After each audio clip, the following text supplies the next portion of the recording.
अपनी बड़ाई अपनी प्रशंसा कभी अपने मुख से नहीं करना, नहीं तो आपके पुण्य नष्ट हो जाएंगे, बुद्धि भ्रष्ट माने गिर जाएगी।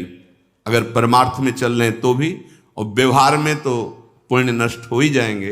बुद्धि गिरी हुई तभी ऐसी बात होती है। और यह दोष बहुतायत है, ये बहुत प्रभावशाली है, अपनी बड़ाई मारना। इसको देख लो, पकड़ो, सत्संग है। अपने मुख से कभी अपनी बड़ाई ना करना। अगर कोई अपने मुख से अपनी बड़ाई करता है तो उसके सुकृत नष्ट हो जाते हैं, बुद्धि भ्रष्ट माने गिर जाती, पतित हो जाती है, फिर निर्णय ठीक नहीं। अगर हमारा सारथी, हमारा ड्राइवर मूढ़ हो तो कहीं भी हमको गिरा देगा, तो वो बुद्धि भ्रष्ट मतलब गिर जाती है, निर्णय करने लायक नहीं रहती। अपनी प्रशंसा अपने मुख से करना। दूसरा, लोलुपता, ये वृत्ति नहीं होनी चाहिए। धर्म से चलेंगे, धर्म के द्वारा जो हमें प्राप्त होगा उसी से हम अपना भरण पोषण करेंगे।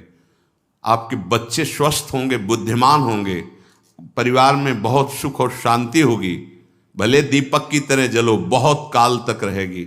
लक्ष्मी जी भी आपके घर में बहुत काल, हम ये नहीं कहते कि बहुत नहीं, जितनी है बहुत सुख शांति से चलोगे। अगर लोलुपता करोगे, हिंसा, छल कपट, व्यभिचार, चोरी, ऐसे धन आ जाए, वो आएगा, लेकिन वो हाइलोजन की तरह आएगा, एकदम प्रकाश और फ्यूज, बिल्कुल अंधकार करके जाएगा। देख लेना, तुम्हारे जो सुख के हेतु हैं, तुम्हारा शरीर, तुम्हारे बच्चे, तुम्हारी पत्नी, तुम्हारा परिवार, उसको देख के तुम रात दिन जलोगे बिना आग के। ऐसे उनके आचरण होंगे, ऐसे उनके अंग होंगे, ऐसे उनके दिमाग होंगे, ऐसा उनका व्यवहार होगा।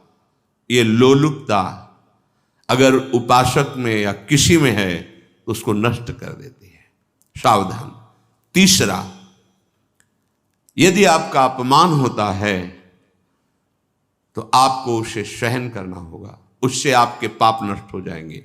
जो तनिक सा भी अपमान होने पर बहुत क्रोध करके दूसरे का अपकार करने लगता है, ये आपका पतन करा देगा, ये आपको फंसा देगा, हृदय जलेगा, अर्थव्यवस्था नष्ट होगी, पूरा परिवार दुखी होगा। जरा सा अपमान की संभावना में आप किसी से भी भिड़ गए, किसी से भी, वो ये प्रवृत्ति आपका पतन कर देगी। उपासक में तो अपमान सहना अमृत है, नीचा अपमानम सुधा, पर व्यवहार में भी ज्यादा उत्तेजित मत होइएगा। ये तो कुछ मिनट की बात है, अगर आपने उसे मारा पीटा, रिपोर्ट हुई कानून की, ओ फंसते चले जाओगे, अर्थ जाएगा, समय जाएगा, चिंतन जाएगा, बहुत तरह से हानि हो जाएगी। अगर आप सह गए तो आपका सहना उसके लिए आग बन जाएगा। उमा क्षमा साप होते भारी, तुम्हें दंड देने की जरूरत नहीं, उसका एक कर्म ही उसे दंड दे देगा।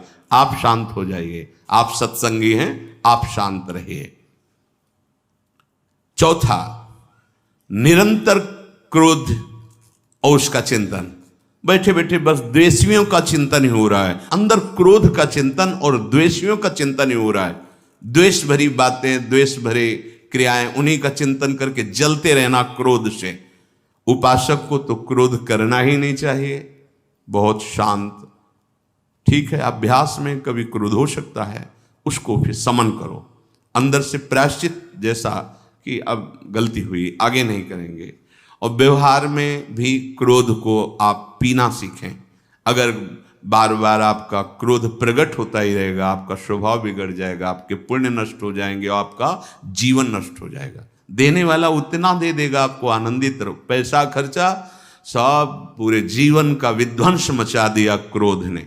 कहीं भी आप देखो, किसी से क्रोध करके देखो, फिर देखो तुम्हारा भजन चल रहा है, तुम्हारी वो आनंद वृत्ति है नहीं, जलोगे, और वो जलन और गुस्सा दिलाएगी, और वो बैठे बैठे जलो नहीं। ये क्रोध जो है, ये चाहे व्यवहार में हो चाहे परमार्थ में, दोनों की हानि करने वाला है। और आश्रित जनों की रक्षा ना करना।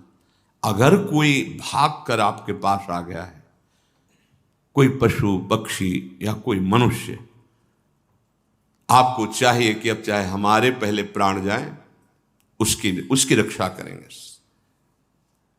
सीवी जैसे तो कोई बिरले ही होते हैं, पर इतना जरूर ध्यान रहे, जैसे कोई पशु पक्षी किसी भय से आपके सीमा के अंतर्गत आ गया है, अब उसकी रक्षा करनी है आपको। अगर आप स्वयं मार देते हैं या मरवा देते हैं, या आपके सुकृत नष्ट कर देगा, या आपकी दुर्गति का कारण बन जाएगा। और जो पाप कर्म उत्साहित होकर करते हैं, उपासक को तो बहुत सावधान रहना चाहिए, पर व्यवहार में भी जो नहीं करना चाहिए, अगर वो पाप कर्म आपके द्वारा मन में प्रेरित हो रहे हैं, संकल्प बन रहा है, क्रियाएं हो रही, दुर्गति पक्की, पुण्य नष्ट हो जाएंगे, दुख अशांति बढ़ती चली जाएगी, कभी शांति नहीं प्राप्त कर पाएंगे। ऐसा नहीं कि जो मन में आवे सो करें। पापाचरण निडर और उत्साहित होकर करना, अगर ऐसे लक्षण है, निश्चित दुर्गति होती है। ये 6, अपनी बहुत बड़ाई करने वाला अपने मुख से, लोलुपता, तनिक से अपमान में सहन ना करने वाला, निरंतर क्रोधी और आश्रित जनों की रक्षा न करने वाला, और निडर हर्षित होकर पाप कर्म करने वाला। दूसरे श्लोक में 7 है, 6 7। 1, संभोग का ही चिंतन करना, संभोग में ही मन लगाना, संभोग दूसरी स्त्रियों के साथ करने की भावना रखना। संभोग पहला है, संभोग। रात दिन बैठे बैठे बस यही चिंतन करना, गंदी बातों का, गंदी बातें देखना, गंदी बातें सुनना, गंदी बातों का चिंतन करना। फिर अन्य माताओं बहनों के प्रति काम दृष्टि से देखना, कोई आ जा रही है तो दृष्टि से, काम भाव से देखना, भोग बुद्धि से देखना, निश्चित पुण्यनाश, दुर्गति। बड़े बड़े उदाहरण इतिहास में हैं जिन्होंने ऐसा दृश्य नेत्रों से देखने की चेष्टा की, मन में संकल्प किया भोगने का, नष्ट हो गए, चाहे वो कितने बड़े प्रतापी हों। ये दुर्योधन कोई साधारण थोड़ी है, भगवान व्यासदेव जी के द्वारा ही तो, भगवान व्यासदेव जी ही इसकी उत्पत्ति का कारण है। आप देखो, इतने महान पुलस्त जी ही उत्पत्ति का कारण है रावण की। बस यही ऐसे दोष हैं जिनके कारण जीव नष्ट हो जाता है। ठीक है, धर्मयुक्त काम भगवान ने आदेश किया है, आपका पाणिक ग्रहण संस्कार हो गया है, संतानोत्पत्ति की भावना से कुछ पवित्र तिथियों का त्याग करते हुए चर्चा में हुई है। एक नियम है, एक आदेश है शास्त्र का। आप बहुत काम प्रवृत्ति वाले हैं तो प्रत्येक मास में जब माताएं बहनें पवित्र हो जाती मासिक धर्म से, तो जिनका पाणिक ग्रहण आपने किया, जो पत्नी स्वरूप हैं, वो ठीक है। वहां भी बार बार के लिए व्यभिचार प्रवृत्ति के लिए शास्त्र आदेश नहीं करता, संयम पूर्वक, और उसका चिंतन नहीं करना। पाणिक ग्रहण संस्कार है, घर में विराजमान है, एक संयम, एक नियम के अनुसार उसका चिंतन तो फिर भ्रष्ट कर देगा। चिंतन प्रभु का करना है, चिंतन प्रभु की सेवा जो आपके कर्तव्य, इसके चिंतन से बचो। घातक है, बहुत बड़ा जहर है, अगर विषय चिंतन होने लगा तो मरोगे, जिंदा जलोगे, दुर्गति भी होगी। ये अंदर की जो आग है ना, कामाग्नि, ये इतनी बढ़ती चली जाएगी, तुम्हारे होश खराब हो जाएंगे कि मुझे क्या करना चाहिए, क्या नहीं करना चाहिए। कोवा मदांधो मदना तुरोवा, अंधा हो जाएगा, नहीं दिखाई देगा अनुजा तनुजा क्या है, कौन है, कुछ नहीं, भ्रष्ट बुद्धि। संभोग का चिंतन नहीं, धर्मयुक्त काम आदेश है शास्त्र में। यदि आप प्रवृत्ति मार्ग में हैं तो अपनी पत्नी को जो पाणिक ग्रहण स्वीकार किया है, वहां भी पवित्र तिथियों का त्याग करते हुए, एकादशी है, रामनवमी है, नव दुर्गा है, जन्माष्टमी है, राधाष्टमी, जो पवित्र तिथियों का त्याग करते हुए, और ऐसे जो मर्यादाएं हैं उसके अनुसार, और कहीं पराई स्त्री के साथ संभोग की बात, निश्चित दुर्गति पक्की है। ऐसे ही माताओं के लिए है, स्त्री शरीर के लिए है। यदि वो ऐसी गलत चेष्टा, तो पतिवंचक परपति रति करही, रौ नरक कल्पसत परही। ये भोग चिंतन से बचने की चेष्टा कीजिए तो क्रिया से अपने आप बच जाएंगे। क्रिया के पहले चिंतन होता है, चिंतन से ही क्रिया का आवेश आता है, चिंतन संभालिए, इसी से भगवत प्राप्ति होती है, चिंतन से, और इसी से दुर्गति भी होती है। अनन्यस चिंतयन्तु माम, भगवान चिंतन करे मेरा करो, कर्तव्य कर्म मेरे को समर्पित करो। अब जब चिंतन संभोग का होगा तो बुद्धि भ्रष्ट हो जाएगी। ये जो राक्षसी प्रवृत्तियां सुनने को मिलती है ना कि ऐसा हुआ ऐसा हुआ, वो देखा सुना और चिंतन किए, अब इतनी राक्षसी वृत्ति आ गई कि बस अब उनमें और राक्षसों में कोई अंतर नहीं रह गया। दूसरा, विषमता रखने वाला, सबके साथ बर्ताव ऐसा कि मैं बहुत श्रेष्ठ हूं और दूसरे सब नहीं, ऐसा व्यवहार नहीं। सब भगवत स्वरूप हैं, समान व्यवहार। जैसे आपके भोजन है तो जो आप पा रहे हो वही सबको दीजिए, बैठने की व्यवस्था, उठने की व्यवस्था, क्रम बाय क्रम, पर उसको भी नीच भाव से मत देखिए। उस कोटि का उसको प्यार दीजिए, दुलार दीजिए, सम्मान दीजिए। इतनी विषमता ना फैलाते रहें अपने जीवन में कि आप सबके निंदा के पात्र बन जाए। विषमता नहीं, सबको प्यार। हाँ ठीक है, पुत्र का अलग प्यार है, भाई का अलग प्यार है, पिता का अलग प्यार है, पर हमारा व्यवहार प्रीति युक्त होना चाहिए, विषमता भरा नहीं होना चाहिए। अगर हमारे चित्त में विषमता ही रही तो संसार है, प्रभु नहीं है। जीत विषम संसार कीर्ति जग बिस्तरे, जो विषमता पर विजय प्राप्त कर लेता है वही भगवत प्राप्ति का अधिकारी। ये विषमता बहुत बड़ी हानि है। तीसरी बात, अत्यंत मानी होना। जहां आपके प्राण कमजोर होंगे, पुण्य नष्ट होगा, आयुश्री सब नष्ट होना है, ऐसे आचरण करवाएगा गुरुजनों के साथ, महापुरुषों के साथ। ये बहुत नीच प्रवृत्ति है। अत्यंत मान प्रियता, मुझे सम्मान मिले, उत्तम प्रवृत्ति है। सबको मान देना, स्वयं अमानी रहना। चौथा, दान देने की बात कह के मुकर जाना या दान देकर पश्चाताप करना। दे दिया है, बहुत जल रहे हो, दूसरे से वार्ता कर रहे हो कि पता नहीं क्या यार बुद्धि में हो गया, हमने उसको इतना कहा था, उतना दे दिया, क्यों दे दिया, ऐसा ऐसा, मतलब अंदर चिंतन करना, क्यों दे दिया तो दिया। इसके बाद जो आपका ये जलन हो रही, पश्चाताप, सुकृत नष्ट हो रहे हैं। दान देकर पश्चाताप करना या दान देने की बात कह के मुकर जाना। जैसे आपने कह दिया आपको इतना इतना ऐसा, अब आप मुकर गए, ब्याज सहित तुम्हें देना होगा, ये तुम्हारी दुर्गति का कारण बन जाएगा। ऐसे ही नहीं बोलना चाहिए, बहुत होश से। वाणी एक अमोल है, जो कोई बोले जान, ये तराजू तौल के तब मुख बाहर आन। पांचवा, अत्यंत कृपण होना।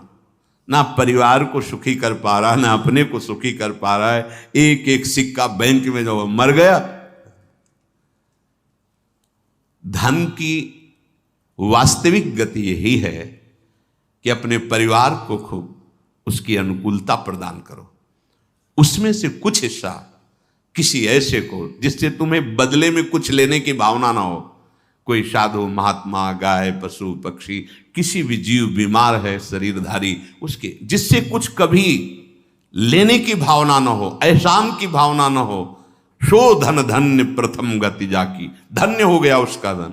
अब वो कृपण का धन किसी काम में ना स्वसुख, ना परिवार के सुख, ना धर्म कार्यों में, व्यर्थ जीवन चला गया। उसी धन का चिंतन करना, उसी का संग्रह करना और उसी की रक्षा करते करते शरीर छोड़ देना, तो चिंतन बिगड़ गया। तो कह रहे हैं जो कृपणता है और अर्थ और काम की प्रशंसा, उसी की चर्चा, उसी का चिंतन, रुपया और भोग, उसी की चर्चा कर। जहां बैठे रुपया की चर्चा, भोग की चर्चा, जहां एकांत में बैठे उसी का चिंतन, कैसे रुपया बढ़े, कैसे भोग मिले। और अगर अवसर मिला तो रुपया अधर्म से आवे चाहे धर्म से, उसको इसकी कोई परवाह नहीं। भोग चाहे धर्म से हो चाहे अधर्म से, जिसका अर्थ और काम भोग ही चिंतन है वो धर्म नहीं। जिसका धर्म चिंतन का विषय है तो अर्थ और काम भी ऐसा होगा जो मोक्ष प्रदान करने वाला हो। धर्म, अर्थ, काम, मोक्ष। और जो बालक, स्त्री, पागल, असहाय, जो इनकी रक्षा न करके इनकी हानि करता है, दुर्गति निश्चित है। माना आपकी पत्नी है, उसका स्वभाव बिगड़ा हुआ है, क्रोधी है, कटु वचन बोल, लेकिन आपके ही प्रारब्ध के लिए, माना आपका पति ऐसा स्वभाव वाला है, पर आपके ही प्रारब्ध से तो संयोग बना है आकर, अब इसका निर्वाह कर ले जाओ तो पवित्र हो जाओगे दोनों। और अगर झगड़ा और लड़ाई और मारपीट और कहीं हिंसा आदि के रूप में उतर गए तो फिर और करनी बिगड़ गई। बालक है, आप उसको ज्ञान नहीं कि आप पवित्र है, कि आप पवित्र है, उसको ज्ञान नहीं कि आप उसके साथ व्यवहार अच्छा कर रहे हैं कि बुरा कर रहे हैं। रक्षा करनी है आपको, शोषण नहीं करना। कह रहे स्त्री, बालक और पागल, जैसे विक्षिप्त है, पागल है, आपको रक्षा करनी है। बन जाए तो उसको भोजन, ऐसा नहीं कि ईंट मारो, उसको अपमानित करो, उसकी बुद्धि खराब है, प्रारब्धवशात खराब हो गई है, तो शास्त्र आज्ञा करता है स्त्री, बालक, जैसे पागल, विक्षिप्त आदि हैं, असहाय है, असमर्थ है, बूढ़ा है, वो आप सेवा भी करो तो वो गाली दे सकते हैं, उनकी बुद्धि बिगड़ गई, आपको उनको दंड नहीं देना, मारना नहीं है आपको। मान लो आपके बड़े बूढ़े बुजुर्ग जन हैं, आप सेवा भी कर रहे हो तो आपको कटुवचन बोल सकते हैं, आपकी निंदा कर सकते हैं, लेकिन आपको उनके साथ व्यवहार सद करना है। अगर आपने इन दोषों को स्वीकार किया तो निश्चित आपकी दुर्गति होगी, ना इस लोक में आपको शांति मिलेगी, ना परलोक में। ये सोना हमारे लिए बहुत हानिकारक है और ये सोना हमारे लिए लाभदायक भी है। दोनों बात समझना। जिसका स्वभाव बन जाता है कि जहां बैठे वहीं सो गए, जहां बैठे, ऐसा हमने देखा है, बैठे 2-4 मिनट जहां एकाग्र घोंटा बजने लगे, ये क्या है, ये दलिद्राए क्यों? अरे तुम साधक हो, ये दलिद्रता क्यों? क्या यही उपासना में तुमने सिद्धि प्राप्त की है? जहां बैठ जाओ वहां तुम लड़खड़ा गए, लार बहने लगी, सोने लगे, घोटा बजने लगे, ये दलिद्रता है, ये तमोगुणी है। ऐसा नहीं, एक बार नींद को समय दिया है, 3 घंटे 4 घंटे, आ जाए तो आ जाए, नहीं उसको निमंत्रण नहीं देना, राधा राधा राधा, और जग कर फिर वैसे ही अपनी दिनचर्या, कोई भी फर्क नहीं पड़ना। आप अभ्यास कीजिए, कोई फर्क नहीं पड़ेगा। कई दिन बराबर जगने पर भी आपकी दिनचर्या पे कोई फर्क नहीं पड़ेगा। जो अपना स्वभाव बिगाड़ रहे हैं वो अपना नाश कर रहे हैं। अधिक पड़े हैं, सो रहे हैं, ये ठीक बात नहीं है। बार बार जो अधिक पड़े रह करके सोने का अभ्यास किए हैं, वो कहीं भी रहे उनको बार बार नींद सताएगी। पड़े रहने में जिनको सुखानुभूति हो रही, सोने में जिनको सुखानुभूति हो रही, वो भजन क्या करेंगे? जो ज्यादा नींद लेते हैं उनकी गाढ़ नींद कभी नहीं होती है। मतलब अब सो चुके, थक गए, ऐसा नहीं आएगा। उनको बहुत प्रकार से विघ्न पड़ने लगते हैं, स्वप्न आदि आने लगते हैं, नींद का स्वरूप लंबा हो जाता है, 10 घंटे 12 घंटे। हमको एक ने बताया था कि हम केवल भोजन के लिए उठते हैं और अपने कमरे में ही पड़े रहते हैं, 18 घंटे वो सोते हैं। वह क्या जीवन आपका है? ये जीवन है? सोना बहुत हानिकारक है। अरे हम परमार्थ के पति के, जितनी बार नाम जप कर लिए वो हमारे बैंक में जमा हो गया, सो के क्या बर्बाद करना है? 3 घंटे 4 घंटे, इसके 5-6 घंटे वो उनके लिए हैं जो बहुत श्रम परायण है, परिश्रम करते हैं शरीर से, साधक के लिए नहीं। 3 घंटे पर्याप्त है। आप अभ्यास करके तो देखिए, 3 घंटे में आपको बिल्कुल 24 घंटे के लिए तृप्ति मिल जाएगी। हाँ बिल्कुल ठीक है, अभ्यास कर लीजिए। दिन में लेटे रहने पर भी 1 मिनट नींद नहीं, अभ्यास कीजिए। अभ्यास अमृत है और अभ्यास ही मृत्यु है। आपने जैसा अभ्यास कर लिया, अमृत का अभ्यास किया तो अमृत है, और मृत्यु का अभ्यास किया तो मृत्यु है। भोगों का अभ्यास करना, सोने का अभ्यास करना, प्रपंच में अधिक रुचि रखना, ये सब मृत्यु है। नामामृत, लीलामृत, रूपामृत, धामामृत, इसका अभ्यास करो, अमृत है ये। शरीर उसका बहुत सोने पर भी आलस्य से भरा रहेगा। आलस्य के कारण वो भजन में जे भी बैठेगा 2-4 मिनट में ही माला छूट जाएगा और नींद आ जाएगी। ऐसा दर्शन होता है। वो बहुत कोशिश करते हैं, बस ऐसे हो जाते। ये कैसे हो गया? तुम्हारा क्या अभ्यास है? ऐसे कैसे कोई हम पे ऐसे कैसे हावी हो सकता है? कोई हमारे ऊपर ऐसा कैसे शासन कर सकता है? चाहे नींद हो या काम हो या क्रोध हो, आप क्या हो आप समझो। आप भगवान के अंश हो और आप इतना अधीन होते चले जा रहे हैं शरीर के। सत्संग हो रहा है, आप मुंह बगाड़ के सो रहे हैं। कीर्तन हो रहा है, आपको झटके नींद के आ रहे। धिक्कार है आपको जीवन को। आप साधक हो, आप उपासक हो, ये क्या हो रहा है? जहां आपको संपूर्णतया सावधान होकर चैतन्य रहना है, वो आप सो रहे हो। कैसी आपकी दिनचर्या, कैसी आपकी साधना है, आप हो क्या? विचार करना चाहिए। डांटने की विषय नहीं है, कोई तुम्हें जगाए विषय नहीं है।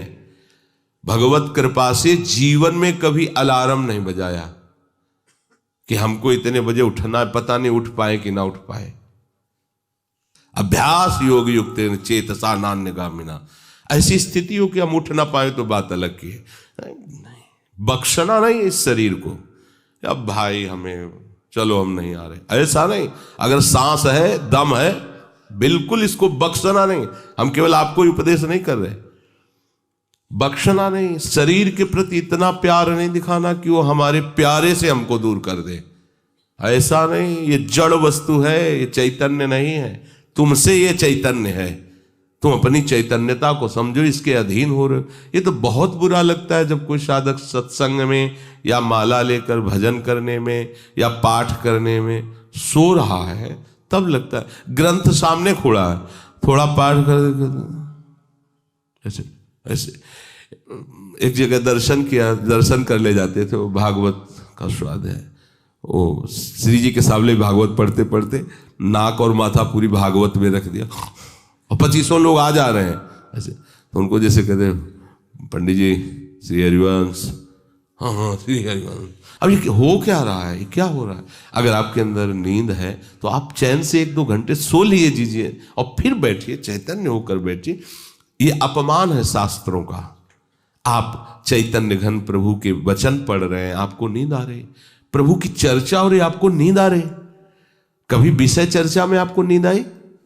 कभी फिल्म देखने में नींद आई? नौटंकी नाटक देखने में, रिश्ते नातेदारों से बात करने में, रिश्ते नातेदारों, आपका लड़का विदेश में रह रहा हो, उसकी कोई बात बता रहा हो, आपको नींद आएगी? नहीं आएगी। लेकिन अपने परम प्राण स्वरूप आत्म स्वरूप श्री प्रियालाल की चर्चा हो रही, आपको नींद आ रही है। अब हो क्या, क्या हो, जरा विचार करके देखिए। तो ये आलस्य के कारण उसके भजन में भारी बाधा हो जाएगी। उसका योग कभी सिद्ध नहीं होगा जो अधिक सोता है। सबसे प्रार्थना है आप अपने लिए नींद का समय निश्चित करें अपने हिसाब से, शरीर का परिश्रम देख करके। अब जैसे जो उपासक रात भर सेवा में लगे रहते हैं, हम उनके लिए कहेंगे कि चाहे दिन हो चाहे रात हो, आप 4-5 घंटे आराम से सोइए। प्रार्थना है कि सोइए, क्योंकि आप जवान साधक हैं। सोएंगे तो आपकी इंद्रियां फिर भजन में लगेंगी। आप अपने को देखिए, यदि आप कोई सेवा बल वाली नहीं करते हैं तो 4 घंटे से ज्यादा आप नहीं लें। अच्छा उपासक 3 घंटे में हो जाता है। अब आप लोग देख लीजिए, अपनी एक दिनचर्या में नींद का समय आप निश्चित कीजिए, और जो निश्चित कीजिए उसे कम से कम 10 वर्ष तो निभाइए। यहां 2-4 दिन में दिनचर्या बदल जाती है, ऐसे नहीं होना। साधु का ऐसा नहीं होता। कुछ नियम लो तो 10-5 वर्ष तो चलो, 2-4 दिन में सब फिसल जाते हो, क्या फायदा है? एक नियम लो, हम इतने घंटे सोएंगे, हम छूट देते हैं आपको। आप अपने आप ने नियम लो कि हमारा इतने घंटे में हो जाएगा। उस घंटे को आप लिख लो अपने सामने कि मुझे इतने घंटे केवल सोने के लिए सत्संग में अनुमति है, क्योंकि हमने वहां इतना नियम लिया था। आप ले, बताने की जरूरत नहीं। आपके द्वारा लिया हुआ नियम फिर आपसे कभी नहीं टूटना चाहिए। स्वीकार करो आप अंदर से कि आप इतना सोएंगे, पर लिमिट हम बता देते हैं। शरीर अधिक श्रमित जो सेवा में होता है 5 घंटे, गृहस्थी है तो 6 घंटे, साधक है 4 घंटे। भजनानंदी को कहना ही नहीं पड़ेगा, 3 घंटे में हो जाता है। इसी के अंतर्गत आप चयन कर लीजिए। 6 से 7 में मत बढ़ना, क्योंकि सत्संगी हो, इतना भारी श्रम तुमसे नहीं होता। बलराम ब्रजवासी है, 20 वर्ष की बात बता रहे हैं, एक दिन की नहीं, 20 वर्ष की नित्य दिनचर्या से वृंदावन की परिक्रमा, और कितनी मेहनत से चक्की चला करके 150 रुपया करके घर परिवार चलाना, संत सेवा करना, सत्संग सुनना, ये सब गृहस्थ है। परिवार है, भागे घूम रहे हैं परमार्थ के लिए, नंगे पैर पूरे वृंदावन, 20 वर्ष पानी गिरे, पत्थर गिरे, कोई मतलब नहीं, इतनी इतनी एड़ी फट गए एकदम। अब उनको क्या कहोगे? साधु नहीं कहोगे तो क्या कहोगे? ब्रजवासी हैं, रात दिन प्रभु का नाम स्मरण, सत्संग, परिक्रमा सब कर, और मेहनत उठा उठा के बोरा भर बेचना, उसमें कहीं 10, 20, 50 रुपया बचा लेना, परिवार का पोषण करना। आपके लिए तो कोई सेवा ऐसी नहीं मेहनत वाली, फिर आप इतना लंबा सफर कैसे सो सकते हैं? वो गृहस्थ होते हुए 2-2:30 बजे जगते हैं, तब अपनी दिनचर्या पूरी करते हैं। हो सकता है रात्रि के 10-11 बज जाते हो, दिन में वो चौकी में रहते, कब सोते होंगे? और 20 वर्ष की दिनचर्या हम उसकी बता रहे हैं। आप विचार करो, आप साधक हैं, आप विरक्त हैं, या आप संसार से निवृत्त होकर वृंदावन वास करें, आप कितना सोते हैं? ये बंद करो, शरीर को सुखी करना बंद करो। ये शरीर को सुख देने की बात महा दुख मोल लेना है। निश्चित करो आप अपने समय को सोने का। कर लिया? कर लिया? हाँ, अपना समय निश्चित करो। जो समय निश्चित किया हो, 4 घंटे, 5 घंटे, 6 घंटे, ये धाम है, यहां झूठ नहीं चलेगा। अगर 6 घंटे निश्चित किया तो 6.25 घंटे नहीं होना चाहिए। उसी को आप विभाजित कर लीजिए, 4 घंटे रात्रि में सो लीजिए, 2 घंटे दिन में सो लीजिए। आपको अगर 6 घंटे सोना है, 4 घंटे सोना है, 3 घंटे आप रात्रि में, 1 घंटे दिन में विश्राम। अगर आपका रात्रि में हो जाता है तो दिन में विश्राम की जरूरत नहीं। आपको इस पर आना पड़ेगा। आपसे कांच छुड़वा रहे हैं, मणि पकड़ा रहे हैं आपको, घाटे का सौदा। आप क्या कर रहे हो? मणि देकर कांच खरीद रहे हो, और आपका कांच छुड़वा के मणि। इंद्रनील मणि श्याम मनोहर 7 कुंभ तन गोरी, इनके समीप चलना है, इनकी जूठन पाना है, इनके साथ खेलना है। ये सौभाग्य प्राप्त करने के लिए जो असत धारणाएं हैं उनको मिटाना होगा। जागृतो नैव चार्जुन, ये तो अधिक सोने वाले की बात हुई। अब कह रहे हैं अधिक जागने वाले को भी सिद्धि प्राप्त नहीं होती। जो बिल्कुल सोता ही नहीं है, ऐसे होते हैं। पूरी पूरी रात चली गई नाम कीर्तन में, पूरी पूरी रात चर्चा में चली गई, 2-2, 3-3 जन केवल बैठ गए और प्रभु की पूरी रात चली गई। सामने योग वासिष्ठ रखा हुआ है, उसी पे चर्चा हो रहा है। कैसा नशा! तो आप क्या समझो, उसमें नींद आएगी क्या? जो इंद्रियों को खुराक मिलनी चाहिए वो मिल जाती है। बड़े बड़े महापुरुषों को देखो, राय रामानंदाचार्य जी, राय राम, उनका आता है ना महाप्रभु चैतन्य देव, पूरी पूरी रात चर्चा हो रही, पूरी पूरी रात कीर्तन हो रहा है। क्या होता कि सुबह सब ऐसे लुढ़के हैं नींद में? नहीं, यहां उनकी बात हो रही है जिनकी अभी रुचि भजन में नहीं हुई है। उनको समय से सो जाना चाहिए, समय बर्बाद नहीं करना है। जो नींद का समय दिया है उसमें नींद आए या ना आए, हमें सोने के लिए नहीं लेटना है। जब लेटे, देखा हाँ इस समय से इतना समय लेटने में देना है, नाम शुरू किया, तन्मय हो गए।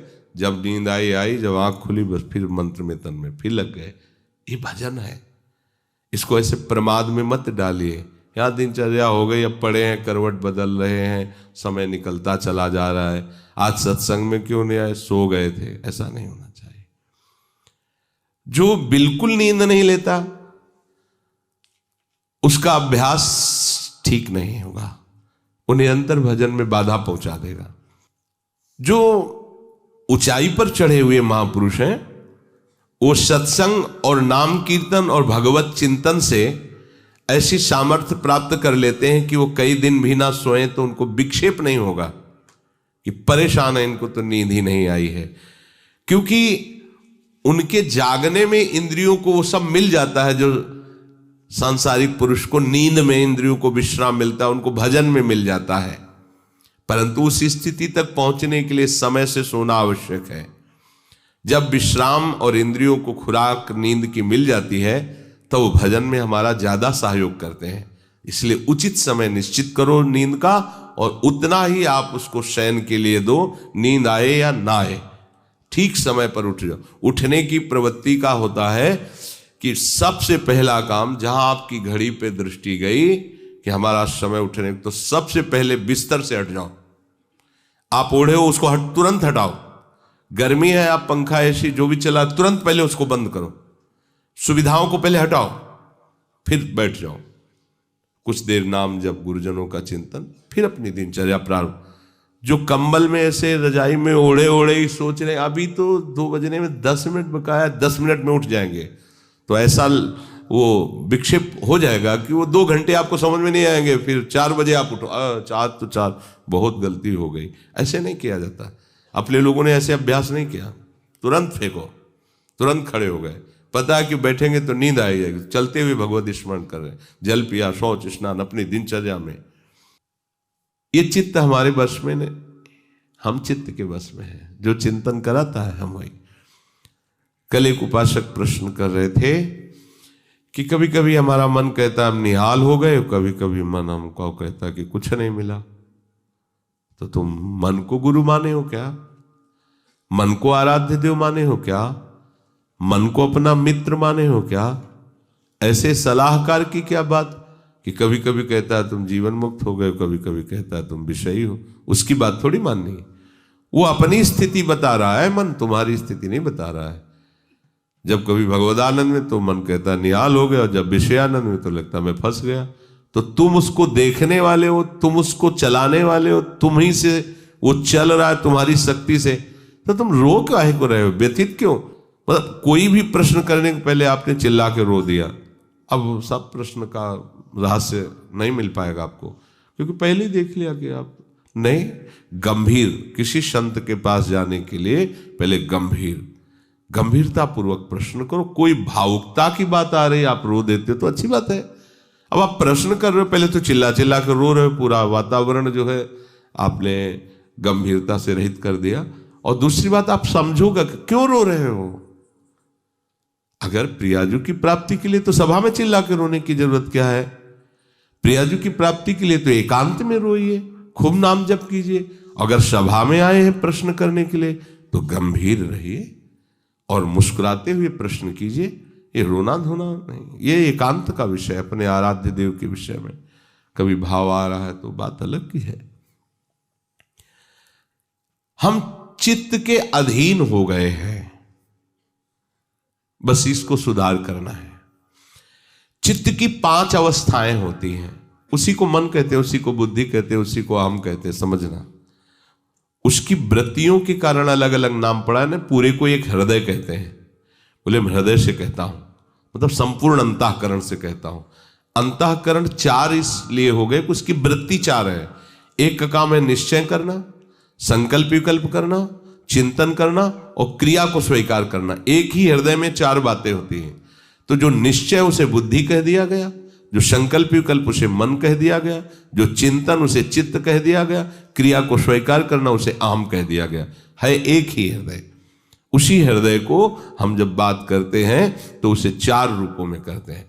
तो मानो अगर मन की बात चल रही तो चित्त आ गया, बुद्धि आ गई, अहम आ गया। चित्त की बात चल रही तो उसमें मन आ गया, बुद्धि, क्योंकि एक ही हृदय की बात हो रही।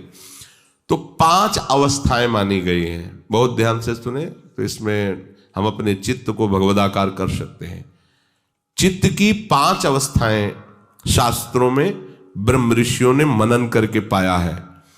मूढ़ता, मूढ़ अवस्था, क्षिप्त अवस्था, विक्षिप्त अवस्था, एकाग्र अवस्था और निरुद्ध अवस्था।